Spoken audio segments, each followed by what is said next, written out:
Good morning, everyone. Have you ever noticed how some people react when they realize they can't control you? When you refuse to conform to their expectations, play by their rules, or bend to their manipulation, their true colors start to show. See, control is about power, and when that power slips from their grasp, they resort to new tactics. Today, I want to talk about what happens when people can't control you, because it's not just about standing strong. It's about recognizing the signs and staying ahead. One of the first things people do when they realize they can't control you is try to make you feel guilty for choosing yourself. Guilt is a powerful emotion, and manipulators know how to use it to their advantage. They make you feel like your independence is hurting them, that your personal growth is a betrayal, or that you're being selfish for putting yourself first. They may say things like, "You've changed. You're not the same person anymore. I guess I just don't matter to you now. After everything I've done for you, this is how you treat me. I just don't understand why you're acting this way. Do you even care about me?" At first, these words might hit hard. You might start questioning yourself. Am I being too harsh? Am I wrong for setting boundaries? Maybe I should just give in a little to keep the peace. But the truth is, you're not doing anything wrong. You're simply refusing to be controlled, and that makes some people uncomfortable. Guilt tripping is a form of emotional manipulation designed to make you doubt your choices. It's a way of pressuring you into compliance by making you feel like you're causing harm when in reality, you're just standing up for yourself. People who genuinely love and respect you will never try to make you feel guilty for prioritizing your mental health, your well-being, or your personal goals. They will support you, even if they don't always agree with you. But manipulators, they don't see it that way. To them, control is more important than respect. If they can't control your actions, they'll try to control your emotions, making you feel like a bad person for setting boundaries or making decisions that serve you. They want you to feel responsible for their feelings, as if their happiness depends on your obedience. This tactic is especially common in toxic relationships, whether with family, friends, or romantic partners. A parent might say, "After all I've done for you, you just abandoned me like this?" A friend might say, "I guess I was never important to you." A partner might say, "You don't love me like you used to." But all of these statements have one thing in common. They're not about love. They're about control. The key to overcoming guilt tripping is recognizing it for what it is. Ask yourself, is this person respecting my choices or trying to manipulate me into changing them? Are they expressing their feelings in a healthy way or using emotional blackmail to get their way? Do they genuinely care about my well-being or just about what I can do for them? When you start to see the pattern, you'll realize that you don't owe anyone control over your life. You don't have to shrink yourself to make others comfortable. You don't have to sacrifice your happiness to keep someone else happy.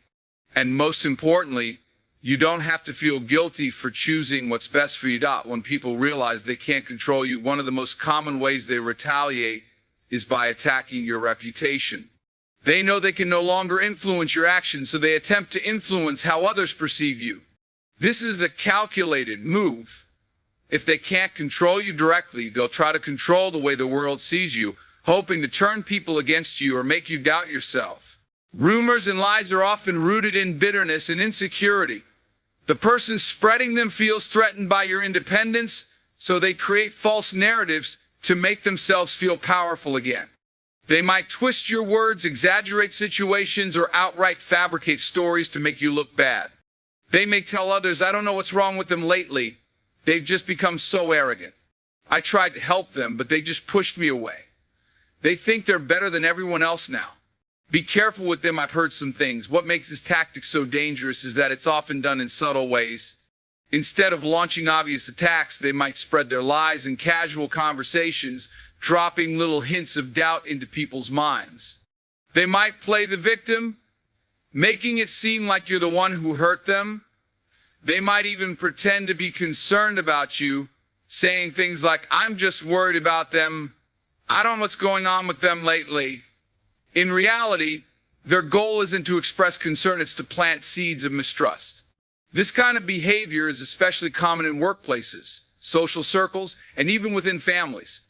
A toxic coworker who feels threatened by your success may start whispering about how you don't deserve your position. A former friend who resents your growth may start telling others that you've changed for the worse. A jealous relative may begin spreading stories to create division between you and other family members. At first, you might not even realize it's happening. You'll just notice that people are acting differently towards you, being colder, more distant, or even confrontational. And when you finally trace it back to the source, it can feel like a deep betrayal. But here's the truth. People who believe lies without questioning them were never truly on your side to begin with. One of the hardest lessons in life is learning that not everyone will support your journey. Some people only liked you when you were easy to control, when you played by their rules, when you didn't challenge their authority. The moment you step into your own power, they feel the need to tear you down. So how do you deal with this? First, recognize that you don't have to chase after every lie to defend yourself. People who truly know and respect you won't be swayed by rumors. Second, remember that the truth has a way of revealing itself in time. Lies are temporary, but integrity lasts forever. Third, don't let their actions make you bitter. Keep moving forward, and let your success be the loudest response. When people spread lies about you, it's never really about you, it's about their own insecurities. They are desperate to control the narrative because they have lost control over you. And that in itself is proof of your strength.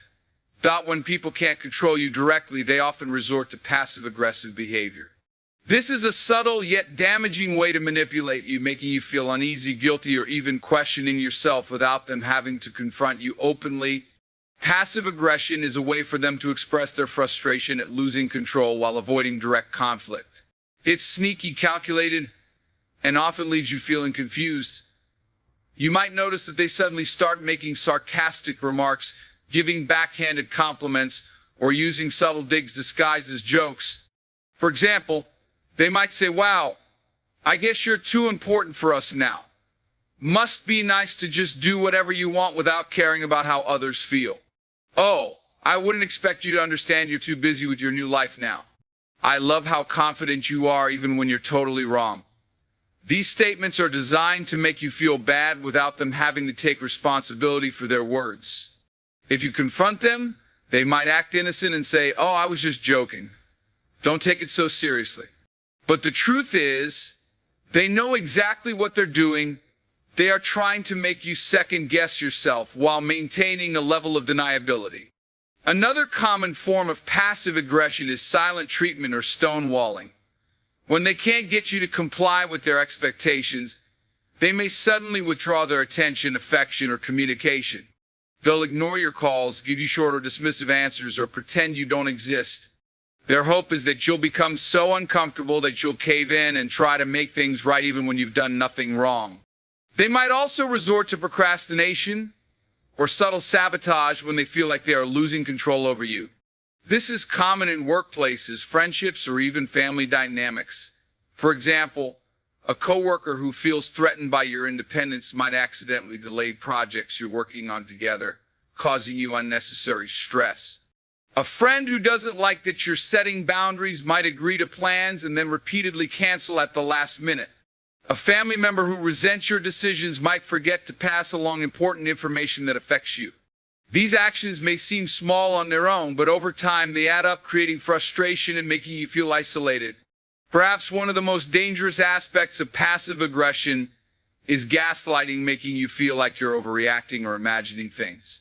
If you call them out on their behavior, they'll often turn it back on you, saying things like, "You're being too sensitive. I don't know why you're making such a big deal out of this. You're always looking for drama."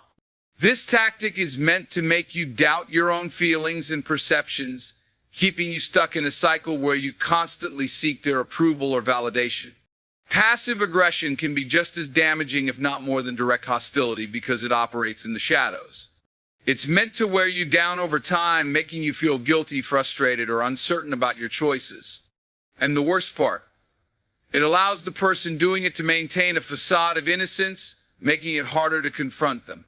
Recognizing passive aggression is the first step to dealing with it. Once you see the pattern, you realize that their behavior has nothing to do with you and everything to do with their own inability to accept your independence. The key is not to engage, don't play their game, don't seek their approval, and most importantly, don't let their bitterness make you shrink yourself down when people can't control you through guilt, rumors, or passive aggression. They may escalate their tactics and resort to fear and intimidation. This can take many forms: verbal threats, emotional blackmail, financial manipulation, or even physical intimidation. Their goal is simple: to make you afraid of standing your ground so that you eventually give in to their demands. Fear is one of the most powerful tools of control. Some people thrive on using it to keep others in check, because they know that when you are afraid, you are more likely to submit. This is why those who lose control over you may suddenly change their tone. They shift from playing the victim to becoming aggressive, trying to force you into compliance. Emotional and psychological intimidation. Not all intimidation is loud or obvious. Sometimes it's psychological. They may not scream or physically threaten you, but they'll try to instill fear in more subtle ways. If you do this, you'll regret it. A vague yet menacing statement designed to make you second-guess your decisions. You'll never find someone better than me. A tactic often used in relationships to make you fear being alone. You won't make it without me, trying to plant self-doubt so you feel dependent on them. People are talking about you, and not in a good way, creating anxiety and paranoia to make you feel isolated. Psychological intimidation is often disguised as advice or concern, but its true purpose is to shake your confidence. The more you fear the consequences they hint at, the more likely you are to give in to their influence. Verbal and physical intimidation. For some, when manipulation fails, they resort to outright aggression. This can include shouting, name-calling, or belittling you in front of others. Their intention is to break you down mentally and emotionally, making you feel powerless. They may say things like, "You're nothing without me. You'll regret crossing me. Nobody else will ever put up with you. I can ruin your life if I want to." In more extreme cases, they may even use physical intimidation, standing too close, slamming doors, throwing objects, or using threatening body language. Even if they don't lay a hand on you, the message is clear: do what I say or there will be consequences. Financial control is a weapon. In some cases, fear isn't created through words or actions, but through financial dependence. If someone has control over your money, your job opportunities, or your housing, they may use that as leverage. They might say things like, "If you leave, don't expect a single penny from me. You'll be out on the streets without me. I helped you get where you are, and I can take it all away." This kind of financial intimidation is especially common in toxic relationships, families, and workplaces. They want you to feel trapped, as if you have no choice but to comply. The fear of financial instability can be powerful, and they count on that to keep you under their control. Using others to intimidate you. When direct intimidation doesn't work, some people will try to turn others against you. They might recruit mutual friends, family members, or coworkers to pressure you into submission. Suddenly, you may start receiving messages from people saying things like, "Why are you doing this? You're hurting them. You should really apologize before things get worse. They told me everything, and honestly, you're in the wrong." This tactic is designed to make you feel surrounded and outnumbered. By creating an army of people against you, they hope to make you feel isolated and vulnerable, forcing you to back down. Threats of self-harm or extreme actions. One of the most manipulative forms of intimidation is when someone threatens to harm themselves if you don't comply. They may say things like, "If you leave, I don't know what I'll do to myself. You're the only thing keeping me going. If you walk away, I might not be here tomorrow." This is emotional blackmail at its worst. It puts you in an impossible position, making you feel responsible for their well-being. However, it's important to recognize that this is another form of control. If someone is truly struggling with their emotions, they need professional help, not a hostage situation where they manipulate you into staying in a toxic dynamic. Understanding their fear-based tactics. At the core of all intimidation tactics is one thing: desperation. When someone tries to make you afraid, it's because they themselves are afraid of losing control, afraid of being exposed, afraid of no longer having power over you. Their intimidation is not a reflection of your weakness, but of their fear of your strength. When people realize they can't control you, one of the most common tactics they resort to is playing the victim. They twist the situation to make it seem like you're the one who has wronged them, even though all you did was stand up for yourself, set boundaries, or make a decision that didn't align with their expectations. By doing this, they attempt to shift attention away from their controlling behavior and instead portray themselves as the innocent party who has been unfairly treated. Turning the tables on you, one of the most frustrating aspects of dealing with a manipulative victim is that they will completely rewrite the story to make themselves look blameless. If you call them out on their toxic behavior, they'll act shocked and hurt, saying things like, "I can't believe you think so little of me. After everything I've done for you, this is how you treat me. I was only trying to help, and now you're making me out to be the bad guy. You're being so mean to me, and I don't even know what I did wrong."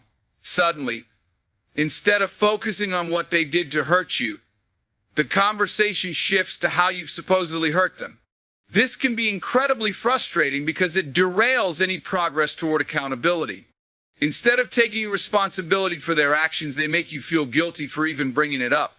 Gaining sympathy from others playing the victim isn't just about manipulating you, it's also about manipulating those around you. When they realize they can't control you directly, they often try to control how others see the situation. They'll spread a narrative that paints them as the one who has been mistreated, hoping to gain sympathy and support from mutual friends, family members, or co-workers. For example, they might tell others, "I just don't understand why they're acting this way. I've always been there for them. I feel so abandoned. I never thought they would turn on me like this.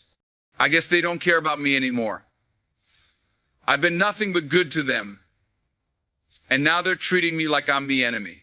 This tactic is dangerous because it allows them to build a support system of people who are misinformed about the truth. These people might then pressure you into making things right with the manipulator, even when you've done nothing wrong. You may suddenly start receiving texts or calls from others saying, "I think you should reach out to them. They're really hurting. Maybe you overreacted." They're saying they didn't mean to upset you. "I don't think they would ever do what you're accusing them of."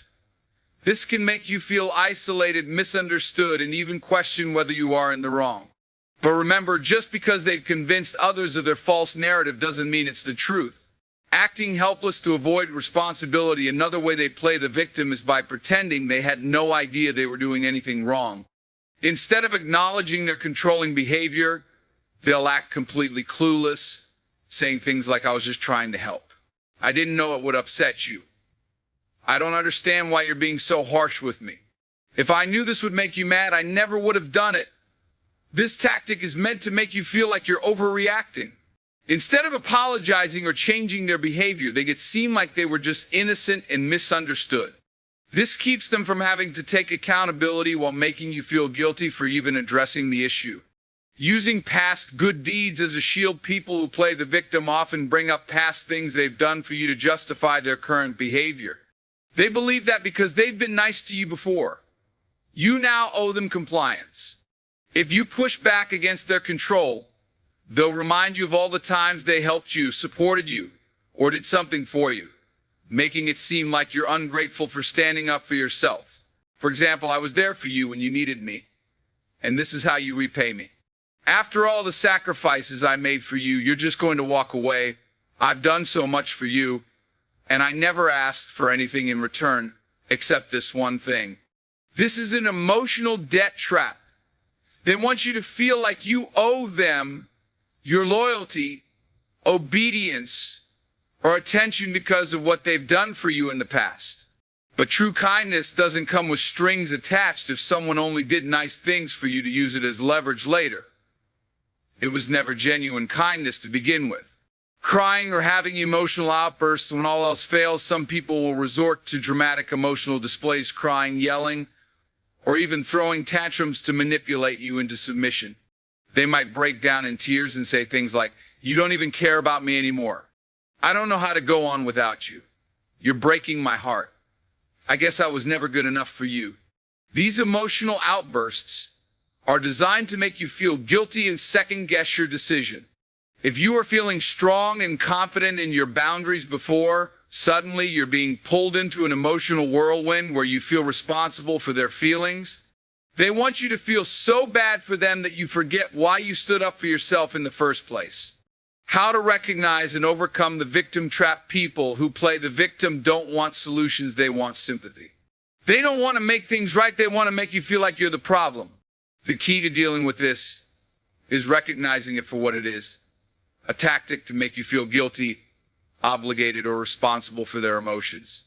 Ask yourself, are they actually taking responsibility or just shifting blame? Are they looking for resolution or just attention? Are they genuinely hurt or just upset that they can't control me anymore? Once you see through their act, you'll realize that their pain isn't really about what you did. It's about the fact that you're no longer playing by their rules. They aren't truly victims. They're just losing control. And they can't stand it. When people realize they can no longer control you through direct manipulation, they often turn to guilt tripping. This is one of the most emotionally draining tactics they use because it plays on your sense of morality, loyalty, and empathy. They want you to feel like you're the bad person for making a choice that benefits you but doesn't serve them.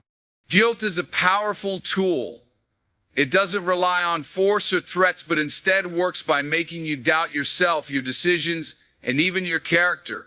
The more they can make you feel guilty, the more likely you are to backtrack on your choices and give in to what they want. Making you feel like you owe them. A classic guilt-tripping tactic is to make you feel like you owe them something. They'll bring up past favors, sacrifices, or times they were there for you, as if your independence now is a betrayal of what they once did for you. Their words might sound something like this: after everything I've done for you, this is how you treat me.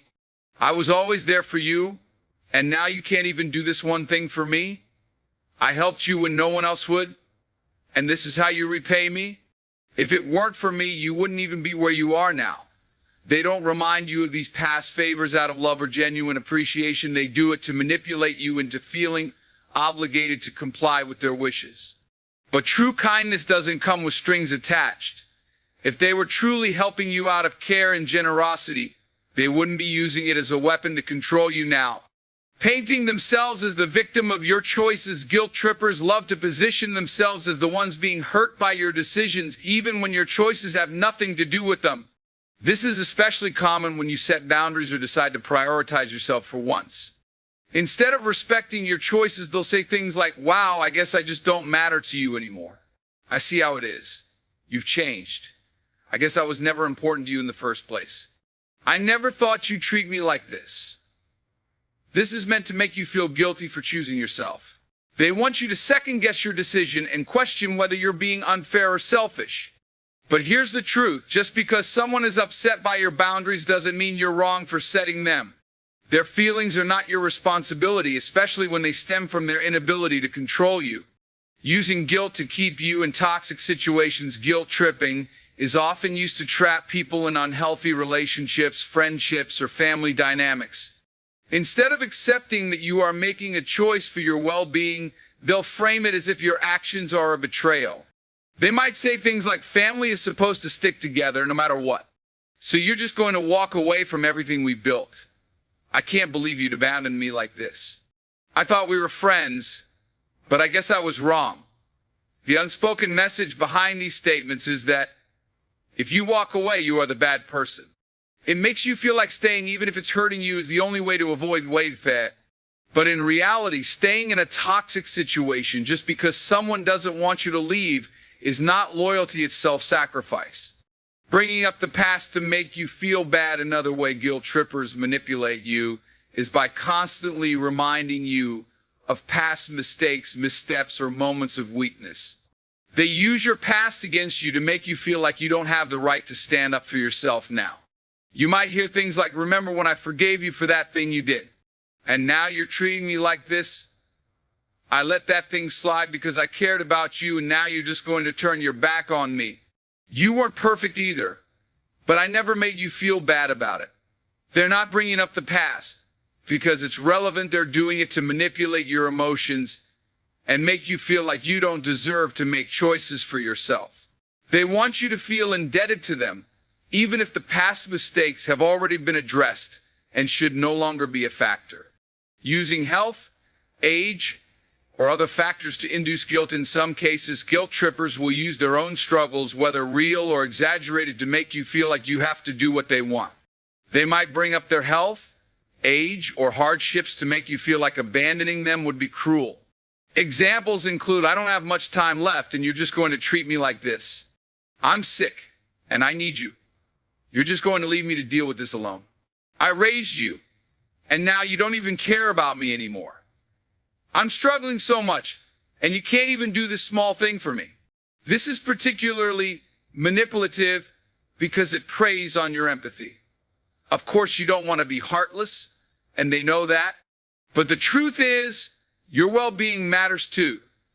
You are not responsible for carrying the weight of someone else's struggles, especially when they are using them as a weapon to control you. Giving you the silent treatment to make you feel guilty sometimes. Guilt tripping isn't about words, it's about withdrawal. Instead of directly saying anything, they'll go silent, ignore your calls or messages, and act distant in hopes that you'll feel guilty enough to reach out and make things right. They want you to feel so bad about upsetting them that you cave in and do what they want. If you try to address the issue, they might say things like, I don't want to talk about it. You obviously don't care. It's fine. I'll just deal with it alone like always. No, I get it. You've moved on. These kinds of responses are designed to make you feel like you're a bad person for standing your ground. But in reality, if someone truly cared about resolving an issue, they would communicate openly, not punish you with silence to get their way. How to break free from guilt-tripping. Guilt is only effective if you allow it to control you. The key to breaking free is recognizing that guilt-tripping is not about right and wrong, it's about control. The moment you see through it, you take back your power. Ask yourself, are they making a reasonable request, or are they just trying to manipulate my emotions? And do I truly owe them something? Or are they just using guilt to pressure me? Am I making this decision for myself, or because I'm afraid of how they'll react? Once you realize that guilt tripping is just another way to control you, you can stop feeling responsible for their emotions. A healthy relationship, whether it's with a friend, family member, or partner, is built on mutual respect, not emotional blackmail. You do not owe anyone your obedience, your time, or your peace of mind just because they try to make you feel guilty. When people can't control you, they often try to control how others see you. One of the most damaging tactics they use is spreading lies, rumors, and misinformation to discredit you. They do this because they can no longer manipulate you directly, so they resort to manipulating the people around you. By tarnishing your reputation, they hope to turn others against you, isolate you, and pressure you into coming back under their influence. Twisting the truth to fit their narrative. People who spread lies about you rarely make up completely outrageous stories. Instead, they twist real events in a way that makes you look like the villain while making themselves appear as the victim. They might exaggerate minor disagreements, leave out key details that would change the whole perspective, or take things completely out of context. For example, if you distance yourself from them because they were toxic, they might tell others, I don't know what happened. One day they just cut me off for no reason. I was nothing but a good friend to them. And they just threw me away like I was nothing. They've changed so much, I don't even recognize them anymore. They leave out the part where they manipulated, controlled, or disrespected you. Instead, they paint themselves as an innocent person who was wronged by your actions. This makes people who don't know the full story sympathize with them and question your character, making you seem unstable or unreliable. Another common tactic is to discredit you by making you seem irrational, unstable, or unreliable. If they can convince others that you're not trustworthy, then your side of the story loses credibility. They might say things like they're just being dramatic. They always overreact to everything. They're acting really strange lately. I'm honestly worried about them. They have a habit of pushing people away for no reason. You know how they are always looking for something to be mad about. By framing you as someone who can't be trusted, they make it easier for others to believe their lies and harder for you to defend yourself. This is especially effective if they have a history with the people they're speaking to. because those people may not question their version of events. Spreading half-truths and exaggerations, lies don't always have to be outright fabrications. Sometimes they take a small piece of truth and exaggerate it beyond recognition. They might take something you said in frustration and repeat it without context, or they might take a personal struggle you confided in them about and twist it to make you look bad. For example, if you once said you were frustrated with a mutual friend, they might tell that friend, "Did you know they talk about you behind your back? They actually said they can't stand you." If you needed space and took a break from socializing, they might tell others, "I think they're just losing it. They're cutting everyone off." If you set boundaries with them, they might say, "They've gotten so cold and mean. I don't know what happened." These half-truths are dangerous because they are difficult to refute. Since there's a grain of truth in them, people might believe the exaggerated version instead of seeking out the full context. Playing the role of concerned friend or family member to make their lies more convincing, they often disguise their gossip as concern. Instead of outright attacking you, they pretend that they're just worried about you or trying to help others understand what's really going on. This makes them seem innocent while still spreading harmful misinformation. They might say things like, "I hate to say this, but I'm just really worried about them. I don't know if I should even be telling you this, but I think you deserve to know. I really hope they get the help they need. I've done everything I can."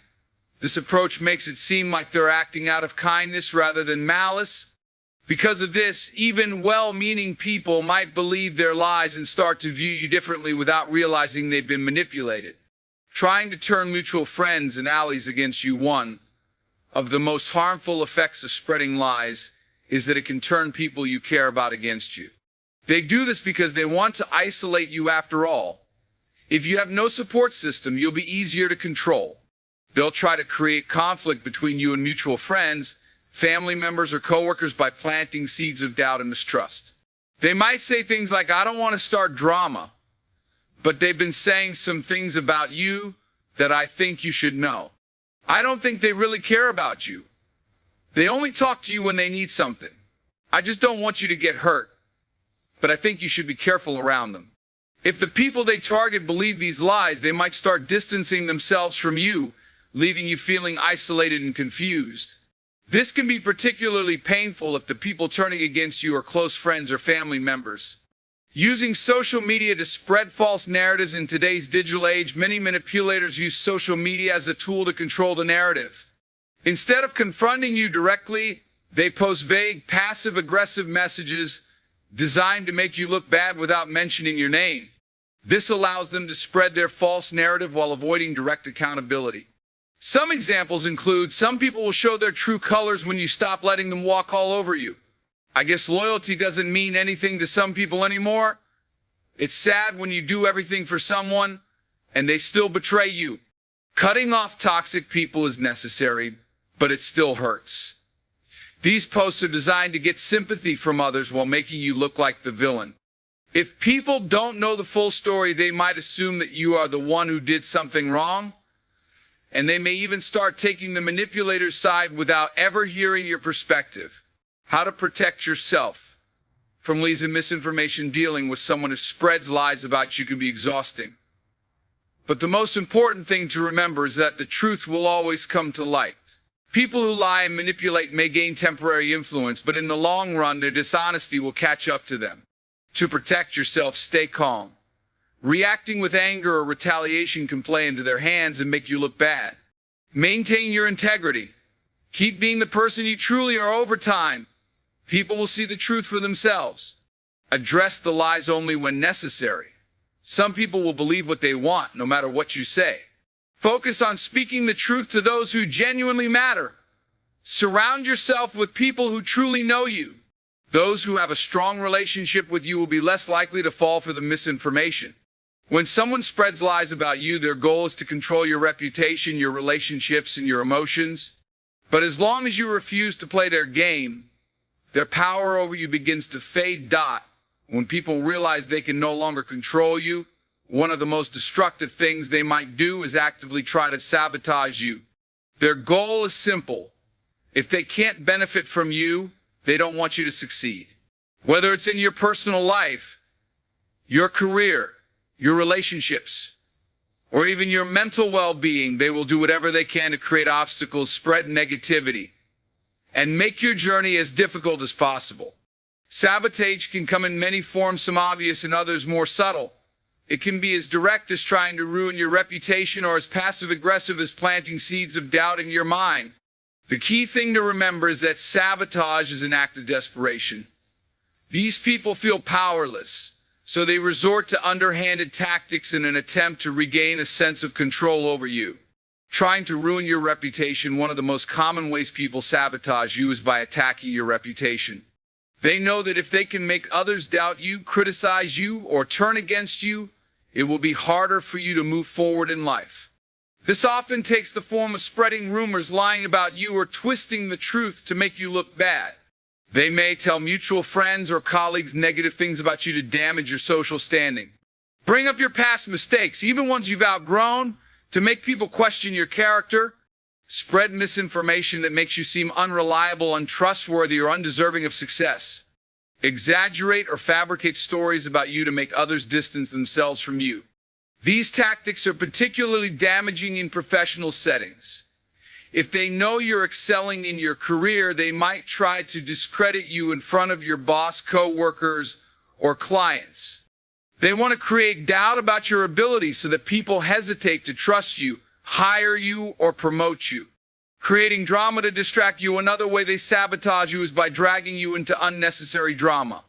They know that if you're constantly dealing with conflict, stress, or emotional turmoil, you'll have less energy to focus on your goals. They might start petty arguments to keep you emotionally drained. Create misunderstandings between you and important people in your life. Bring up old conflicts just when you're making progress. Gossip about you to stir up unnecessary tension. Their goal is to keep you so distracted with negativity that you don't have the mental clarity to focus on your growth. If you spend all your time putting out fires, you won't have time to build something better for yourself. Undermining your confidence and self-worth. Sabotage doesn't always come from external attacks. It can also be psychological. Some people will try to get into your head and make you doubt yourself because they know that self-doubt is one of the biggest roadblocks to success. They might downplay your accomplishments by acting unimpressed or making passive-aggressive comments. Constantly remind you of past failures, making it seem like you're not capable of success. Laugh at or dismiss your goals, making you question whether they're even worth pursuing. Compare you to others in a way that makes you feel inadequate. For example, if you tell them about a new opportunity, instead of encouraging you, they might say things like, "Are you sure you can handle that? It sounds like a lot. That's great, but don't get your hopes up too much. You're not really the type of person who does things like that. I mean, it's nice, but other people are doing way bigger things." These kinds of remarks are designed to plant seeds of doubt in your mind. They want you to hesitate, to second-guess yourself, and ultimately to give up before you even start. Sabotaging your relationships. When controlling people realize they can't manipulate you directly, they may try to ruin the relationships that give you strength and support. They understand that if they can isolate you from the people who genuinely care about you, you'll be more vulnerable and easier to influence again. They might try to turn your friends, family, or partner against you by spreading lies or exaggerating conflicts. Make you feel guilty for spending time with other people instead of them. Create tension between you and those closest to you by planting doubts or making subtle negative remarks. Play the victim so that others feel sorry for them and blame you for the distance. For example, if they see you forming a strong bond with someone who supports your independence, they might say, "I don't think that person is really a good friend to you. I heard them say something bad about you once. You've changed since you started hanging out with them. I miss the old you before they came into the picture." By creating tension and doubt, they hope to break down the relationships that empower you, making it easier to pull you back under their control. Interfering with your goals and opportunities. When all else fails, some people will go as far as actively interfering with your success. This could be at work, in your education, or in any other area where you're making progress. They might try to sabotage job opportunities by bad-mouthing you to potential employers.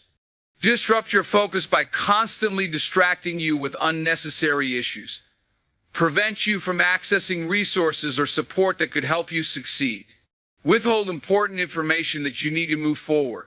For example, if you're working on a big project, they might constantly interrupt you with unrelated drama or requests. Discourage you by making it seem like your hard work won't pay off. Refuse to give you credit for your contributions. Try to take the spotlight for themselves, minimizing your efforts. If they feel like you're getting ahead in life while they remain stagnant, they'll do everything in their power to slow you down. Celebrating your failures and misfortunes, perhaps one of the most revealing signs of sabotage, is when someone secretly or openly celebrates your struggles. If you fail at something, they don't console you or offer encouragement, they enjoy it. Your failure makes them feel validated because it proves in their mind that you still need them or that you aren't as independent as you think. They might act fake sympathetic while subtly implying they knew you would fail. Say things like, "I hate to say it, but I saw this coming." Pretend to be supportive while reminding you of your mistakes. Be unusually happy or relieved when things don't go well for you. They don't want you to succeed because your success reminds them that you don't need their approval or influence anymore. How to overcome sabotage can be painful and frustrating, but the most important thing to remember is that people who try to bring you down are already beneath you. Their actions come from a place of weakness, insecurity, and fear. They see your growth as a threat because it reminds them of their own lack of control. To protect yourself, stay focused on your goals. Don't let distractions pull you away from what truly matters. Surround yourself with people who genuinely support you. The right people will uplift you, not tear you down. Ignore their attempts to undermine you. The less you react, the less power they have. Keep moving forward. The best way to defeat sabotage is to succeed despite their efforts. When people can't control you, they will do everything in their power to shake you. But remember this, their actions are not a reflection of your worth, they are a reflection of their own insecurities. The moment you break free from their influence, you become a reminder of what they fear most. Someone who is strong, independent, and unwilling to be manipulated.